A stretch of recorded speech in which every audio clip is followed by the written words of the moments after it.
বয়ফ্রেন্ডের সঙ্গে ঘুরতে গিয়ে ধর্ষণ হয় এই মেয়েটা। এরপর তাদেরকে মেরে মাটি চাপা দিয়ে দেওয়া হয়। কিন্তু ঘটনাটা এখানেই শেষ হয় না। এই ঘটনার কিছুদিন পরে ওই ধর্ষণকারীরা মেয়েটির আত্মা দেখতে পায় এবং একে একে সবাইকে মেরে ফেলে কোনো এক অদৃশ্য শক্তি। তাহলে এই অদৃশ্য আসলে কি রয়েছে? মুভির শেষে রয়েছে অসাধারণ টুইস্ট, তাই শেষ পর্যন্ত দেখতে থাকুন। মুভির শুরুতেই আমরা দেখতে পাই চ্যাং নামের এক লোকাল গুন্ডা সেখানকার দুজন মানুষকে তাড়া করছে। চ্যাংয়ের সাথে তার দুই বন্ধু লেক আর ফ্রেড। কিছুদূর যাওয়ার পর সেই গুন্ডারা তাদেরকে ধরে ফেলে আর খুব বাজেভাবে তাদের দুজনকে হত্যা করে। আর এখান থেকে কাহিনীটা চলে আসে একটি গ্রামে, যেখানে আমরা ইয়ট আর মৌ নামের দুজন কাপড়কে দেখতে পাই। তারা দুজনে একে অপরকে অনেক ভালোবাসে আর তারা সিদ্ধান্ত নিয়েছে কয়েক মাস পরই তারা বিয়ে করে ফেলবে। কিন্তু এই বিয়েতে ইয়টের পরিবার রাজি ছিল না, কারণ মৌ কথা বলতে পারতো না আর মৌয়ের বাবা তার মাকে ছেড়ে দিয়ে অন্য একজনের সাথে সংসার করছে। তাদের আর্থিক অবস্থাও তেমন একটা ভালো না। তবে ইয়ট মৌকে ভালোবাসে, যেভাবেই হোক সে মৌকে বিয়ে করতে চায়। একদিন মৌ আর ইয়ট মাছ ধরে বাড়িতে ফিরছিল, তখন সেখানকার তিনজন খারাপ লোক মৌয়ের মাথায় পাথর দিয়ে আঘাত করে এবং সেখান থেকে পালিয়ে যায়। আর এর জন্য ইয়ট মৌকে তাড়াতাড়ি বাড়িতে নিয়ে আসে। এরপরে মৌয়ের মা মৌয়ের মাথায় মলম লাগিয়ে দেয় এবং মৌকে বিশ্রাম করার জন্য বলে। এরপরে মৌয়ের মা ইয়টকে বলে মৌকে ভুলে যেতে। সে তাকে বলে, আমাদের অবস্থা তেমন একটা ভালো না, তুমি মৌয়ের থেকে ভালো কাউকে বিয়ে করতে পারবে, তাই তুমি আর মৌ একসাথে মেলামেশা করো না। ইয়ট বলে, আমি মৌকে ভালোবাসি আর গ্রামের লোকের কথায় আমার কিছু আসা যায় না। পরের দিন আবারও ইয়ট মৌর সঙ্গে দেখা করে। তারা সময় পার করার জন্য নদীর কাছে গিয়ে মাছ ধরে। সেই মাছ রান্না করে একসাথে দুজনে খাওয়া দাওয়া করে। অন্যদিকে আমরা চ্যাং এবং তার সাথীদের দেখতে পাই। এরা তিনজন শুধু মানুষদেরকে বিরক্ত করত। তারা এলাকার মানুষের বাড়ি থেকে চুরি করে তাদের দিন যাপন করত। চ্যাংয়ের স্ত্রী এসব কাজ ছেড়ে দেওয়ার জন্য অনেকবার বলে, কিন্তু সে তার কোনো কথাই শোনে না, উল্টো তাকে আরো ধমক দেয়। এরপরে একদিন ইয়ট আর মৌ প্রতিদিনের মতোই মাছ ধরে বাড়ির দিকে যাচ্ছিল। রাস্তার মাঝে চ্যাং এবং তার সাথীরা তাদের পথ আটকায়। তারা মৌয়ের সাথে খারাপ আচরণ করতে শুরু করে। এটা দেখে ইয়ট তাদের বাধা দিতে গেলে চ্যাং তাকে মারতে থাকে। ঠিক তখনই সেখানে চ্যাংয়ের স্ত্রী আসে আর তার হাত থেকে ইয়ট আর মৌকে বাঁচায়। এরপরে ইয়ট বাড়িতে আসলে তার বাবা তাকে ব্যাংকক শহরে গিয়ে চাকরি করার জন্য বলে। ইয়টের বাবা সবসময় চাইতো যে ইয়ট শহরে গিয়ে চাকরি করুক, কিন্তু ইয়ট তার বাবাকে বলে সে শহরে যাবে না, গ্রামের পরিবেশ তার খুবই ভালো লাগে, তাই সে গ্রামেই থাকতে চায়। পরের দিন দেখা যায় একজন চোর সেখানকার এক দোকান থেকে কলা চুরি করে পালিয়ে যাচ্ছে। তখন সেই রাস্তা দিয়ে মৌ কলা নিয়ে চলে যাচ্ছিল। দোকানে থাকা সেই মহিলা মৌকে চোর ভেবে তার সঙ্গে খুব খারাপ আচরণ করে। মৌ কথা বলতে না পারায় তাকে বিনা অপরাধে চোরের অপবাদ দেওয়া হয়। এরপর ইয়টের মা মৌয়ের বাড়িতে আসে। সে মৌয়ের মাকে বলে মৌ যেন ইয়টের থেকে দূরে থাকে, কারণ কখনোই তারা একটা বোবা মেয়েকে তাদের ছেলের সঙ্গে বিয়ে দেবে না।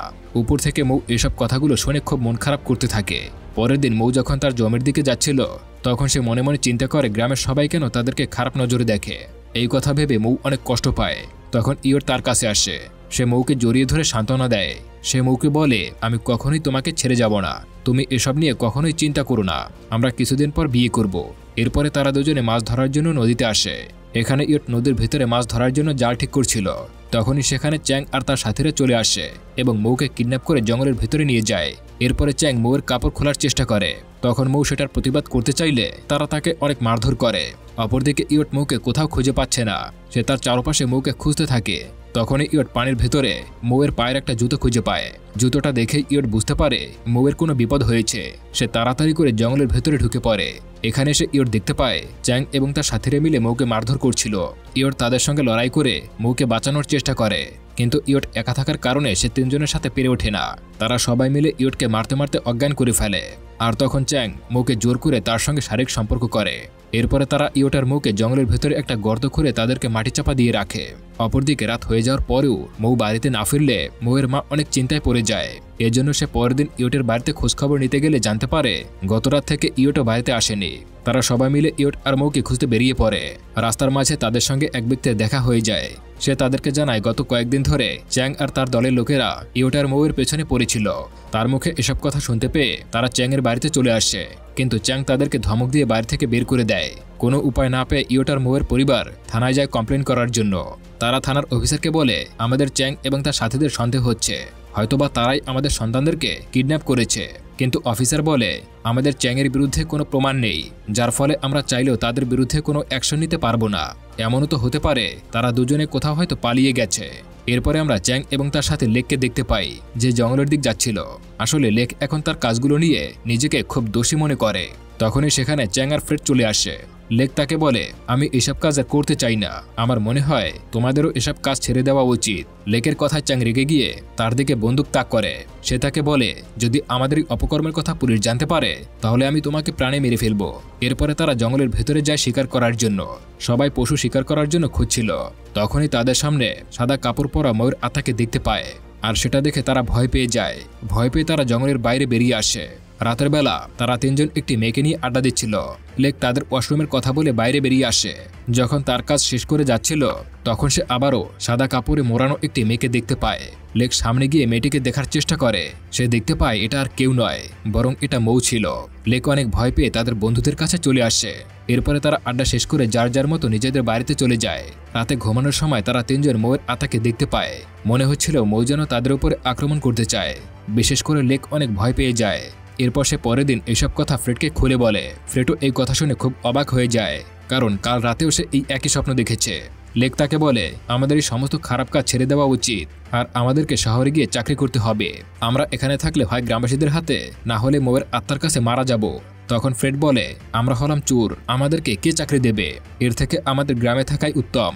এরপর আবারও তারা তিনজন শিকার করার জন্য জঙ্গলের উদ্দেশ্যে বেরিয়ে পড়ে। শিকার করার সময় হঠাৎ করে লেক তার সামনে মৌয়ের আত্মাকে দেখতে পায়। মৌয়ের আত্মা তার পিছু নিলে সে সামনের দিক দৌড়াতে শুরু করে। এমন সময় হঠাৎ করে লেকের মাথায় কেউ একজন আঘাত করে।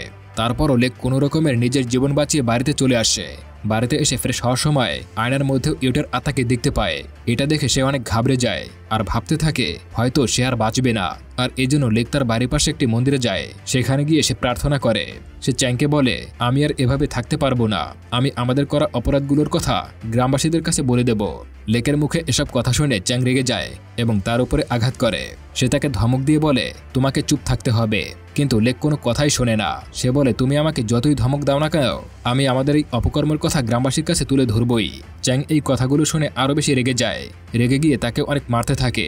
চ্যাং লেককে বলে, যদি তুমি আমাদের কথা গ্রামবাসীকে বলে দাও তাহলে মনে রেখো আমি তোমাকে প্রাণে মেরে ফেলবো।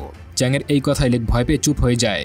রাতের বেলায় চ্যাং নিজেও একটি খারাপ স্বপ্ন দেখতে পায়, যেখানে সে দেখতে পায় মৌ আর ইয়োর তার হাত পা বেঁধে রেখেছে আর তাকে মারার জন্য একটা কুঠার নিয়ে তার দিকে এগিয়ে আসছে। এর পরের দিন আমরা দেখতে পাই লেক নদীর পাড়ে একটা জঙ্গলের জাল দিয়ে মাছ ধরছে। সেই সময় সে একটা ভয়ঙ্কর শব্দ শুনতে পায়। সে ভয় পেয়ে তার চারপাশে তাকালে সে দেখতে পায় সেখানে কেউ ছিল না। তারপরে আবারও সেখানে পানিতে পড়ার মতো কিছু আওয়াজ শুনতে পায়। সেজন্য লেক ভয় পেয়ে সেখান থেকে পালানোর চেষ্টা করে। তখনই পেছন থেকে কেউ তাকে ধাক্কা দিয়ে পানিতে ফেলে দেয়। এরপরে আমরা জানতে পারি পেছন থেকে ধাক্কা দিয়ে ফেলে দেওয়া লোকটা আর কেউ নয়, সেটা ছিল ফ্রেড। পানিতে পড়ে লেক এবং ফ্রেড দুজনের মৃত্যু হয়ে যায়। হঠাৎ করে লেক এবং ফ্রেডের মৃত্যু হওয়ার কারণে চ্যাংয়ের বাবা চ্যাংকে নিয়ে চিন্তায় পড়ে যায়। এর জন্য সে চ্যাংকে বলে, তোমার এই অন্যায় করা কাজগুলো গ্রামবাসীকে বলে দেওয়া উচিত, আর যদি তুমি এমনটা না করো তাহলে তোমাকেও হয়তো তোমাদের বন্ধুর মতো মরতে হবে। কিন্তু চ্যাং এগুলো কিছুই করতে স্বীকার করে না, কারণ তার মনে হয় সে যদি অন্যায়ের কথা স্বীকার করে নেয় তাহলে গ্রামবাসীরা তাকে পুলিশে তুলে দেবে। এরপর রাতে ঘুমানোর সময় চ্যাং রান্নাঘর থেকে কিছু পড়ার শব্দ শুনতে পায়। আওয়াজ শুনতে পেয়ে চ্যাং অনেক ঘাবড়ে যায়। এজন্য সে তার স্ত্রীকে ডেকে বলে, তুমি কি কোনো কিছু পড়ার আওয়াজ শুনতে পেয়েছ?